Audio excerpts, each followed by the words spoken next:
Ever since Final Fantasy, The Spirits Within hit the big screens in 2001, computer-generated characters have become more and more realistic. Take it. From creatures such as Golem in Lord of the Rings, For us.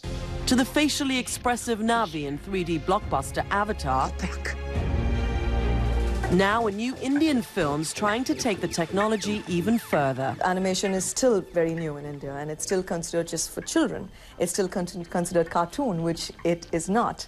But what we're doing here, the technology where it's going to be different and more challenging, is that I'm recreating an actor who's so famous, whose mannerisms and whose body language and whose talking style, everything is so rooted inside the audience head that it needs to be him as he is. I'm not having tails, I'm not having wings, I'm not doing the fictitious, you know, like spitting fire dragons. I'm not doing any of that.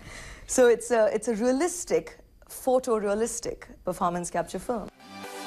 And that famous actor who's about to be cloned by a computer is Soundarya's father, Tamil film icon Rajinikanth. I really wanted to immortalize my dad. And I'm very passionate about animation, and this is going to break the myth that animation is cartoon.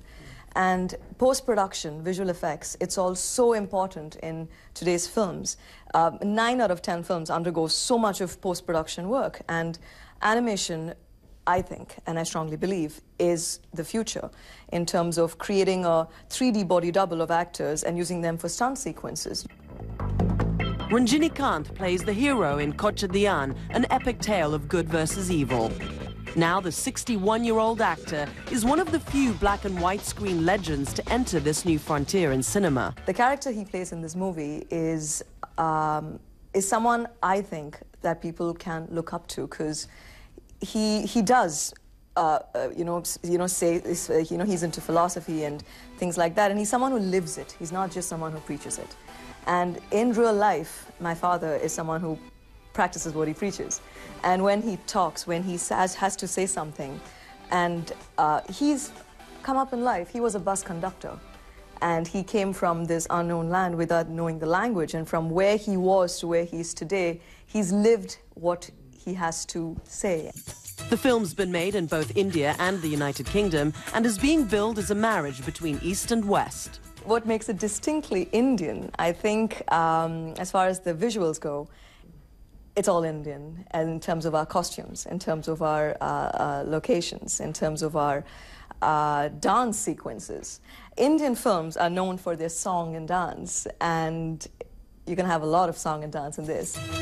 Distinctly Indian it may be, but Kochadaiyaan is targeting a global audience and will be released in several different languages, including English and Japanese. I've seen the way the Japanese, the love they have for my father is incredible. And my dad's never been to Tokyo before.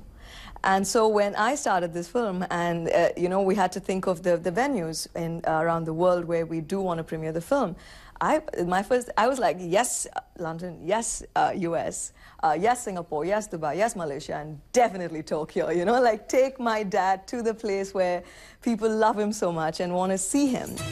Zain Verjee, CNN, London.